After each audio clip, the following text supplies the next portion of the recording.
ഗുരുവായൂർ ഏകാദശി ഉദയാസ്തമന പൂജ മാറ്റിയതിനെതിരായ ഹർജി ഹൈക്കോടതി അല്പസമയത്തിനകം വീണ്ടും പരിഗണിക്കും.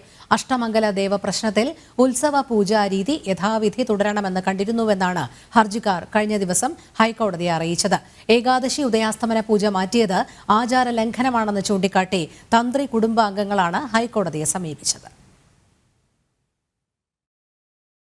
ഗുരുവായൂർ ഏകാദശി ഉദയാസ്തമന പൂജ മാറ്റിയതിനെതിരായ ഹർജിയിൽ വിശദമായ വാദമാണ് ഹൈക്കോടതി ദേവസ്വം ബെഞ്ച് കേൾക്കുന്നത്. ഉത്സവം പൂർവാചാര പ്രകാരം തുടരണമെന്നായിരുന്നു 2015 അഷ്ടമംഗല ദേവപ്രശ്നത്തിൽ കണ്ടത്. ആചരണാധികൾ യഥാവിധി തുടരണമെന്ന് 2018 ദേവപ്രശ്നത്തിലും കണ്ടു. ഉത്സവ പൂജാരീതികളിൽ മാറ്റം വരുത്തിയാൽ ദേവചൈതന്യം കുറയുമെന്നും ഹർജിക്കാർ ഹൈക്കോടതിയിൽ ഇന്നലെ വാദമുന്നയിച്ചിരുന്നു. സാധാരണ വഴിപാടാണ് ഉദയാസ്തമന പൂജയെങ്കിൽ തന്ത്രിയുടെ അനുവാദം വാങ്ങേണ്ടതില്ലെന്നും ഹർജിക്കാർ ചൂണ്ടിക്കാട്ടിയിട്ടുണ്ട്.